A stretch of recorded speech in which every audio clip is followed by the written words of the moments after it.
Que a graça e a paz do nosso Senhor e Salvador Jesus seja sobre todos nós. Eu sou o pastor Paulo Sérgio Batista e seja mais uma vez muito bem-vindo ao canal Apologia com P. Divulgue o canal, se não é inscrito, se inscreva, tá? Deixe o seu like para que os vídeos possuam mais relevância e o canal possa crescer. Vamos lá?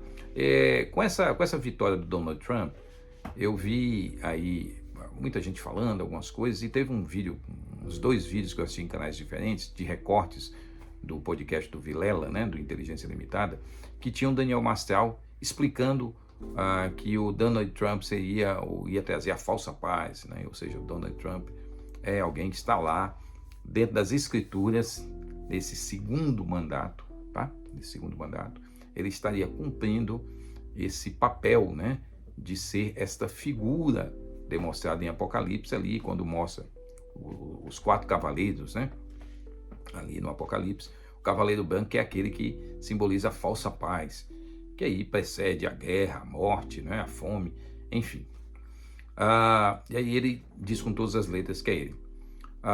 Tem alguns problemas, geralmente o pessoal que chega na igreja, né, saindo do esoterismo, de qualquer um desses grupos esotéricos, teve contato com esse misticismo forte, né, satanismo, invocação de espíritos, tudo isso. Essas pessoas trazem essas concepções de vida, essas experiências de vida para adaptar sua crença em Deus, dentro do cristianismo, tá?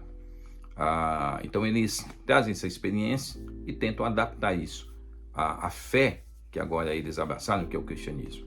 Geralmente nisso, eles dão mais força a essas experiências, a essa linguagem do que a linguagem bíblica, infelizmente, tá? Não estou aqui para dizer que o Mastral é um falso profeta, não, ele interpretava errada a Bíblia demais por causa desse viés, tá? Que ele trouxe dessa sua fé anterior, então aí não tem jeito, né? É muito comum isso, tá? Então essas pessoas tinham que primeiro pegar a Bíblia, começar a orar a Deus, buscar Deus intensamente, ler a palavra e chegar a esse entendimento, não é, novo, a partir da crítica da concepção e da experiência antiga, não da adaptação da experiência antiga à nova. Então, isso acaba trazendo alguns problemas. Mas ele vê o nosso tempo como o tempo do fim, né? E aí, por quê? Porque os sábios vão entender, a Bíblia, Daniel disse isso, né? Os sábios vão entender, os sábios entenderão. Deus vai deixar isso bem claro para Daniel, o livro de Daniel vai dizer isso. E aí nós temos um código. Os códigos estão aí para a gente aprender esses códigos, entendermos os códigos, interpretarmos os códigos da Bíblia e entendendo assim nós vamos discernir o tempo. A gente tem que tomar cuidado com essa visão. Eu admito que a Bíblia é um livro de difícil entendimento, não por possuir códigos, mas pela antiguidade do texto. Pela antiguidade do texto, não é? Que está dentro de uma cultura, que essa cultura está dentro de uma sociedade que forma essa cultura. E todos esses elementos históricos, sociais, culturais, linguísticos que distanciam, tá certo? Não porque tem um código oculto, esotérico ali que só os sábios vão entender. Não é isso o que a Bíblia diz, tá? Mas esse distanciamento natural de qualquer livro. Qualquer literatura antiga tem-se dificuldade de interpretar por causa desses elementos. Ele demonstra nesse argumento, a igreja deixou de ser um celeiro de amor, né? Essa visão triunfalista da igreja do primeiro século. Não, porque a igreja do primeiro século era uma igreja perfeita. Bobagem, não era, tá? Se você diz que a igreja do primeiro século era uma igreja perfeita, então você nunca leu Gálatas, que é uma carta circular, às igrejas ali da região da Galácia, e nem você leu 1º e 2º Coríntios, tá?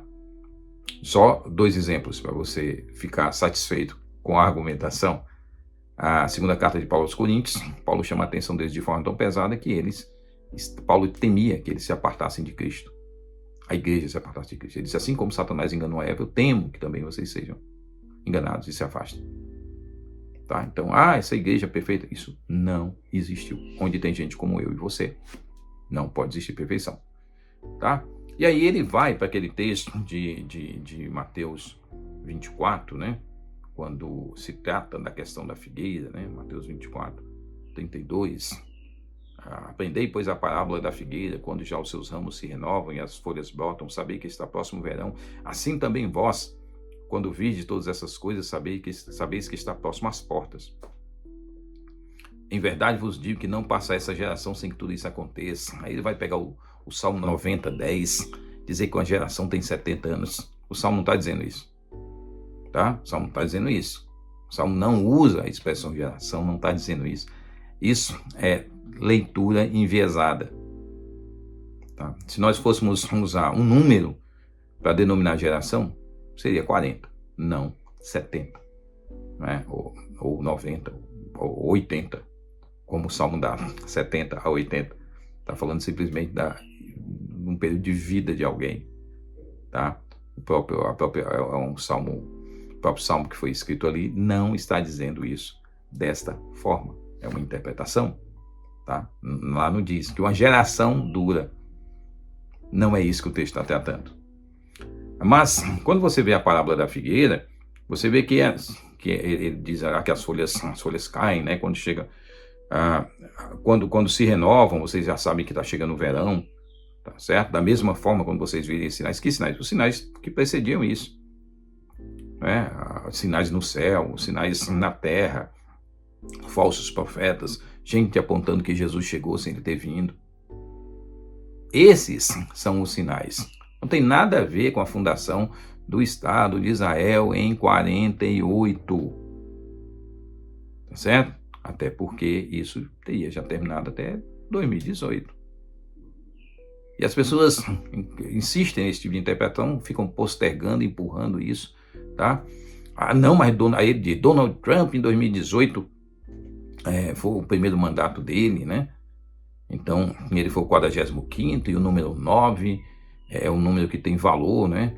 No esoterismo, e aí o Trump foi ele que mudou, aceitou Jerusalém como capital de Israel. Enfim, pessoal, mas isso não quer dizer nada.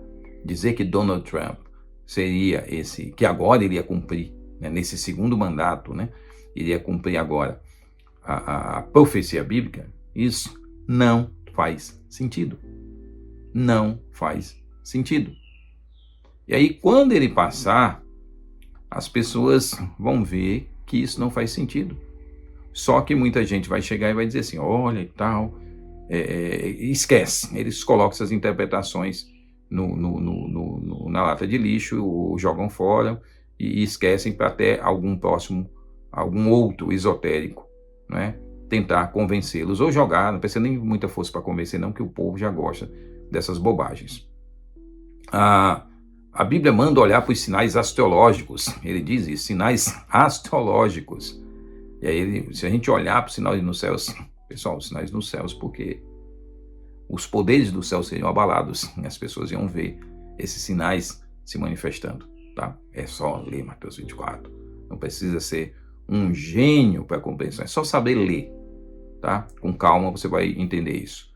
Aí ele diz que Faraó sabia, né? Faraó já lia os sinais do céu, por isso que ele sabia quando Moisés ia nascer, aí tentou matar o Moisés antes. Não é isso que o texto bíblico diz, tá? Ele mandou matar por outra razão, pelo crescimento dos hebreus. Ele nem sabia que ali estaria Moisés. Quem sabia que ali estaria o libertador era Deus, não o faraó. Tá certo? Herodes, ele diz também que Herodes sabia de que Jesus, né, ia nascer e tudo. Herodes ficou sabendo depois que viu a comitiva que chega, né? Que pergunta, olha, onde é que está o nascido rei dos judeus, que nós viemos adorar. E aí ele se consulta com outras pessoas. Vai dizer, olha, tá, o profeta mencionava isso. Não tem nada a ver com a astrologia, não é, dos judeus, dos hebreus ali. Os reis magos, eles chamados reis magos, né, os mágicos, eles vêm possivelmente da Pérsia, tá? E aí eles tinham textos, né? Alguma coisa que ficou lá, porque nós não temos no Antigo Testamento nada sobre isso, né? Um texto que mostra que nas estrelas iriam dar essa resposta, não temos, mas eles sabiam de alguma coisa ficou por lá que os indicou para aquele momento, tá certo? Não sabemos o que era. E entender que os mágicos, que é a palavra que está lá, os mágicos, eles eram apenas pessoas que conheciam a natureza, não importasse se fosse o estudo das estrelas, dos astros, das plantas, dos animais, esta era a palavra que se dava. Aquilo que depois, já no século XIX, vai ser chamado de cientista. Tá certo? Então, esse papel era um papel cumprido por essas pessoas, pelos mágicos. Ok? Porque eles trabalhavam a natureza, observavam, né? Usavam as plantas para curar, né? Determinadas propriedades minerais, como os egípcios usavam, enfim, animais. Então, é por isso que esse conhecimento da natureza fez com que eles tivessem essa ascensão e essa visão, né, mais ampla da natureza que estava ao redor dele e das pessoas que os viam com muito respeito. Mas, olha o que ele diz também. Ele vai dizer nessa mesma entrevista que o incenso favorece a ligação com o divino, né? Ele expande a glândula pineal. Isso é coisa esotérica, tá? Se o incenso favorecesse a ligação com o divino, ele seria estimulado o uso de incenso dentro das igrejas desde o início do cristianismo. Desde o início do cristianismo, isso seria usado. Isso seria uma instrução essencial. Peraí, se existe algo que favorece a minha ligação com Deus, como é que o Novo Testamento oculta? Se o Novo Testamento foi escrito para me aproximar de Deus. Faça essa pergunta simples. Tá? Diz que Trump saiu não dessa última, da outra eleição, né? Saiu ali estrategicamente, né? E aí foi uma estratégia e tudo da saída dele. Pessoal, o Trump questionou a saída dele. Questionou a votação e até hoje não aceitou aquela derrota. Então isso não foi uma saída estratégica. Se ele tivesse aceito, saído de boa, você dizia, opa, foi uma estratégia dele. Não, mas ele tentou de todas as formas retornar dizendo que houve erro de contagem. Tá? Então só esses elementos já seriam suficientes para você parar de ler de ouvir estas baboseiras sobre a volta de Cristo. E aí, para não deixar você desamparado, eu queria indicar isso aqui para você, ó, Didaquê, tá certo?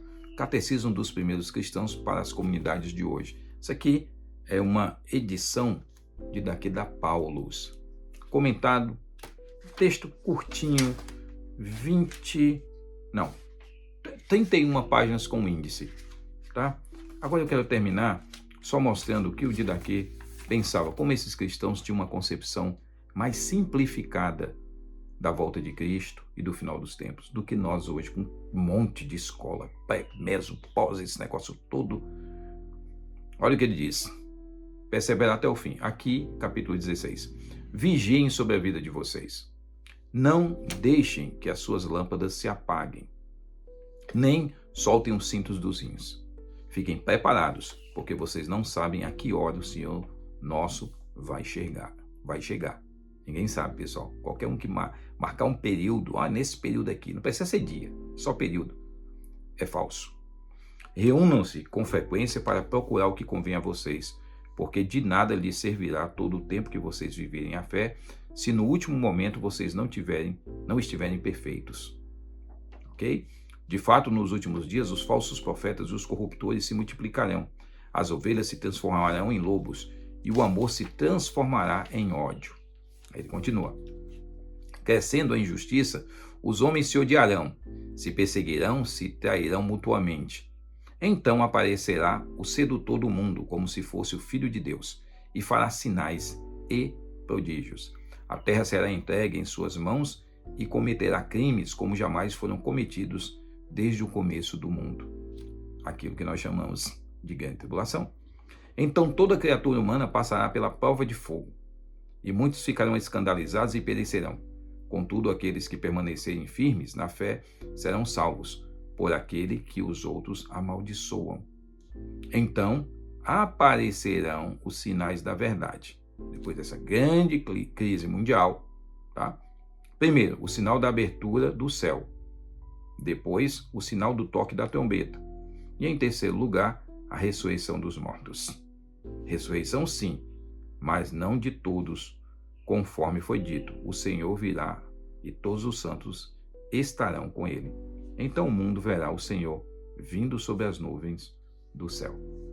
Texto simples, catequese dos primeiros cristãos na região ali onde o Evangelho de Mateus surgiu. Eu acho que dispensa, eu acho que esse pessoal aqui estava mais próximo do entendimento do Evangelho de Mateus do que Daniel Mastral e muitos esotéricos que estão dentro da igreja criando interpretações absurdas. Que Deus os abençoe, em nome de Jesus.